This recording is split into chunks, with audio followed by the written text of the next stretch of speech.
नमस्कार दोस्तों, जय हिंद दोस्तों। आज हम शुरू करेंगे भारत के विश्व के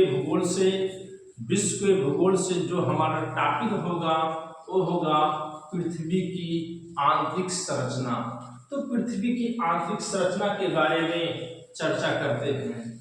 चलिए, तो पृथ्वी की आंतरिक संरचना, तो पृथ्वी कई संकेंद्रीय परतों से मिलकर बनी है। पृथ्वी कई संकेंद्रीय परतों से मिलकर बनी है। पृथ्वी के पर जो भारी तत्व हैं जैसे लोहा और निकिल पृथ्वी के केंद्र में पाए जाते हैं, और पृथ्वी पर जो हल्के तत्व होते हैं जैसे सिलिकॉन और एल्युमिनियम पृथ्वी की ऊपरी सतह पर पाए जाते हैं। तो पृथ्वी का औसत घनत्व कितना है? तो पृथ्वी का औसत घनत्व है 5.5 ग्राम प्रति सेमी क्यूब। ये पृथ्वी का औसत घनत्व है। चलिए, और पृथ्वी की त्रिज्या लगभग कितनी है? त्रिज्या कितनी है? त्रिज्या लगभग है 6370 किलोमीटर। ये पृथ्वी की त्रिज्या है। चलिए, और पृथ्वी से धरातल से 32 मीटर गहराई पर जाने पर 1 सेंटीग्रेड का तापमान बढ़ जाता है। 1 सेंटीग्रेड का तापमान बढ़ जाता। चलिए आगे देखिए, पृथ्वी गोल है और ये आकाश में लटकी हुई है। सर्वप्रथम किसने बताया? पृथ्वी गोल है, ये आकाश में लटकी हुई है, स्वतंत्र रूप से लटकी है। ये किसने बताया? तो पाइथागोरस ने। किसने बताया?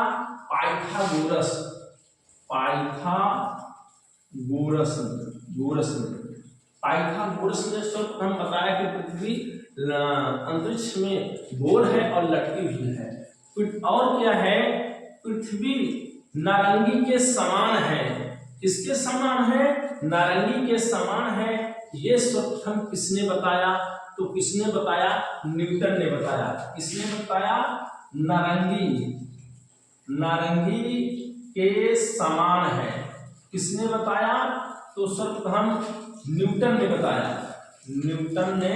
बताया कि पृथ्वी कैसी है? नारंगी के समान है। और पृथ्वी नारंगी के समान ना होकर के पृथ्वी नाशपाती के समान है। ये सर्वप्रथम किसने बताया? जेम्स जीन ने बताया। किसने बताया? जेम्स जीन ने बताया कि पृथ्वी नाशपाती के समान ना होकर नारंगी के समान ना होकर नाशपाती के समान है। चलिए, तो पृथ्वी की सतह को कितने भागों में बांटा गया है? तो पृथ्वी की सतह को 4 भागों में बांटा गया है। पहला कौन सा है? तो पहला है जलमंडल, दूसरा है स्थल मंडल, और तीसरा कौन सा है? पहला है जलमंडल, दूसरा है स्थल मंडल, तीसरा है वायुमंडल, और चौथा है जैवमंडल। ठीक, पृथ्वी की सतह को 4 भागों में बांटा गया है। पहला जलमंडल, दूसरा स्थल मंडल, तीसरा वायुमंडल और चौथा जैवमंडल। चलिए, पृथ्वी पर पाए जाने वाले तत्व कौन कौन से हैं? तो पृथ्वी पर पाए जाने वाले तत्व कौन हैं?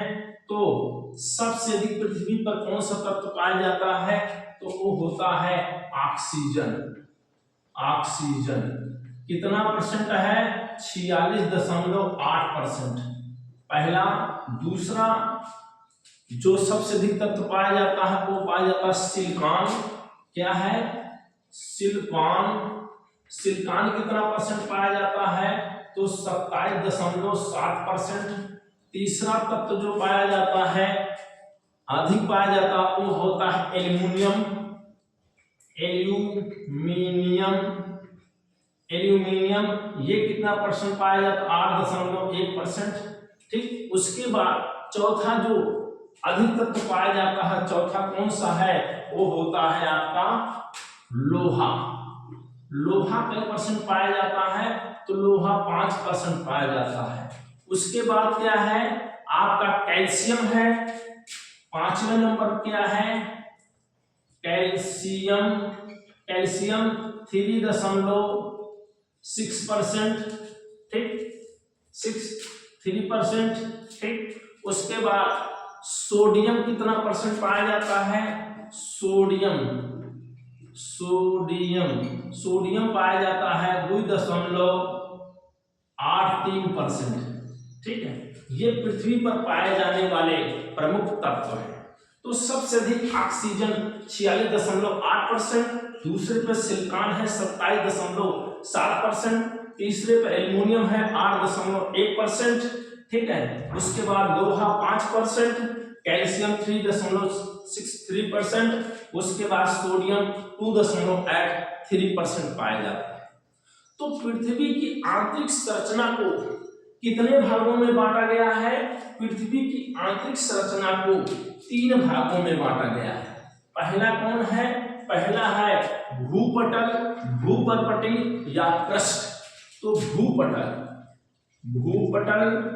या भूपर्पटी या क्रस्ट। ठीक, दूसरा कौन सा है? दूसरा है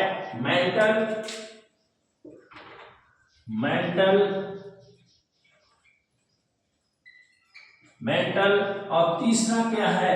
आपका क्रूड या कोर। तीसरा है आपका क्रूड या कोर। ठीक है, पृथ्वी की आंतरिक संरचना को 3 भागों में बांटा गया है, भूपटल, भूपर्पटी या क्रस्ट, दूसरा मेंटल और तीसरा कोर या क्रूड। ठीक, तो पहले हम चर्चा कर लेते हैं किसके बारे में? पहले हम चर्चा करेंगे भूपटल के बारे में।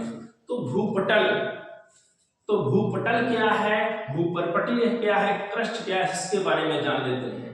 तो पृथ्वी पर स्थित महासागर और महाद्वीपों के सम्मिलित रूप को ही भूपर्पटी, भूपटल या क्रस्ट कहा जाता है।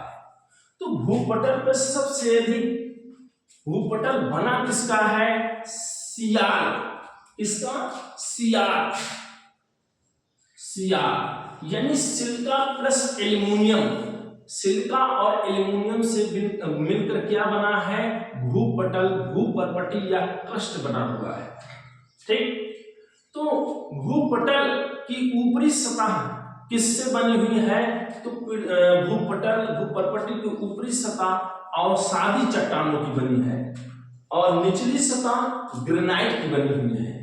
ऊपरी सतह अवसादी चट्टानों की और निचली सतह ग्रेनाइट की बनी है। क्लियर? चलिए, भूपटल का जो घनत्व है, घनत्व कितना है? तो घनत्व है कितना है? 2.9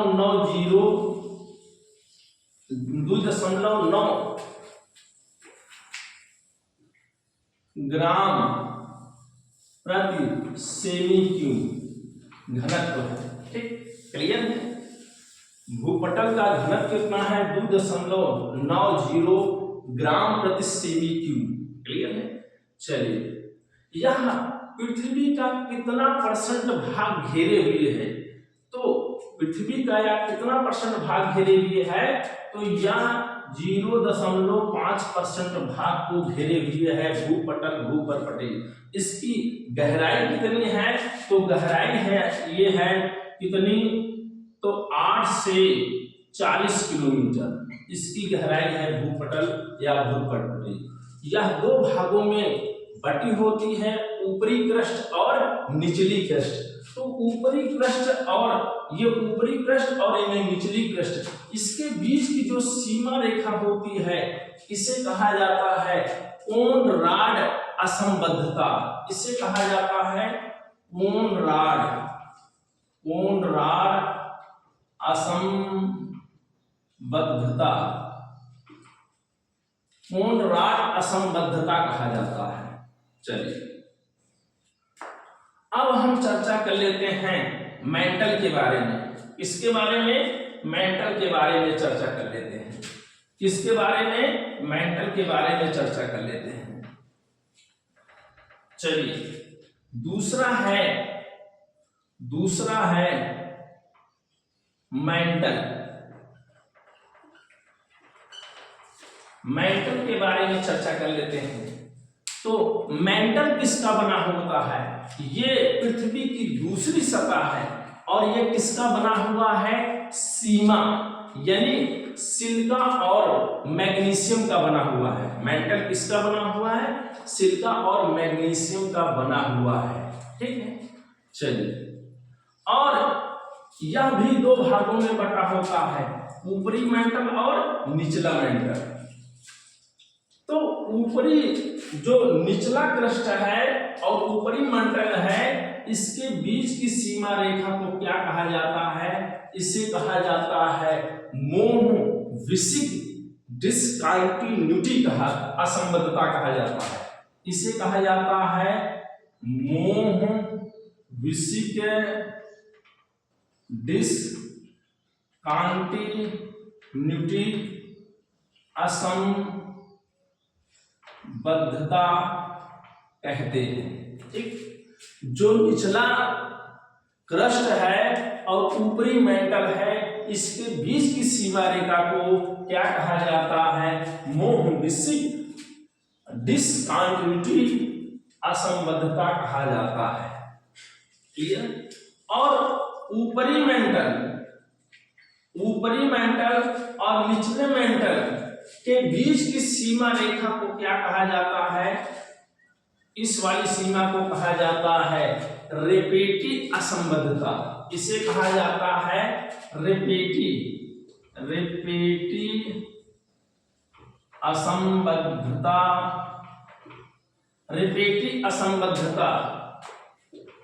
रेपेटी असंबद्धता कहा जाता है। चलिए, तो मेंटल का औसत घनत्व कितना है? तो जो मेंटल का औसत घनत्व है वो कितना है? 5.5 ग्राम प्रति सेमी क्यूब है, यानी मेंटल का औसत घनत्व है। ठीक है, मेंटल जो है वो पृथ्वी के कितने भागों को घेर रखा है? तो कितने भागों को घेर रखा है? 83% भागों को घेरे हुए है। कितने प्रतिशत? तो 83% भागों को घेरे हुए है। तो जो मेंटल है, मेंटल की निचली सतह बेसाल्टी चट्टानों की बनी हुई है। किसकी बनी हुई है? बेसाल्टी चट्टानों की बनी होती है, यानी ये क्षारीय पदार्थों की अधिकता होती है बेसाल्टी चट्टानों में। और समुद्र के नीचे की जो चट्टानें होती हैं वो भी बेसाल्टी चट्टानें होती हैं। इसी बेसाल्टी चट्टानों में मैग्मा के चैम्बर पाए जाते हैं। किसके चैम्बर पाए जाते हैं? मैग्मा के चैम्बर पाए जाते हैं। इन्हीं चैम्बर में जब ज्वालामुखी उद्गार होता है तो इसी मैग्मा चैम्बर से ज्वालामुखी विस्फोट जब होता है तो धरातल पर यही मैग्मा सुराग करके धरती के ऊपर आता है, पृथ्वी के ऊपर आता है और जो दूर छिटक जाता है, गिरता है, तो उससे मैग्मा को हम जब ठंडा हो जाता है तो उसे लावा कहा जाता है। ठीक, तो ये था मेंटल के बारे में। अब हम बात कर लेते हैं क्रोड के बारे में। क्रोड के बारे में देख लेते हैं। ये हमारा क्रोड है। क्रोड भी दो भागों में बटा हुआ है, बाहरी क्रोड और आंतरिक क्रोड, दो भागों में बटा हुआ है। ठीक, और ये क्रोड किसका बना हुआ है? नीफे यानी निकिल और फेरस यानी निकिल और लोहा का बना हुआ है। किसका? निकिल और लोहा का बना हुआ है। जो पृथ्वी का आंतरिक क्रोड है वो निकिल और लोहा का बना हुआ है। क्लियर? तो जो बाहरी क्रोड है वो द्रव अवस्था में है और आंतरिक क्रोड जो है वो ठोस अवस्था में है। ये द्रव अवस्था में है तो ये क्या है, ठोस अवस्था में है। क्रोड का ऊपरी भाग, बाहरी क्रोड द्रव अवस्था में और आंतरिक क्रोड क्या है, ठोस अवस्था में है। जब भूकंप की यस तरंगे बाहरी क्रोड में आती हैं तो नहीं चल पाती हैं, जिससे पता चलता है कि बाहरी क्रोड क्या है, द्रव अवस्था में है।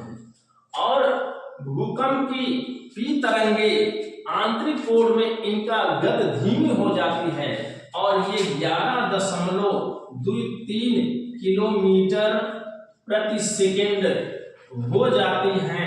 इससे पता चलता है कि पृथ्वी का आंतरिक क्रोड क्या है, ठोस अवस्था में है। तो इसका औसत घनत्व क्या है, तो इसका औसत घनत्व है 13 ग्राम प्रति सेमी क्यूब है। और यह पृथ्वी का कितना परसेंट भाग घेरे हुए है, तो यह पृथ्वी का 16% भाग घेरे हुए है। क्लियर? चलिए, तो ये था पृथ्वी की आंतरिक संरचना के बारे में। तो आज के लिए बस इतना ही। जय हिंद, जय भारत, वंदे मातरम।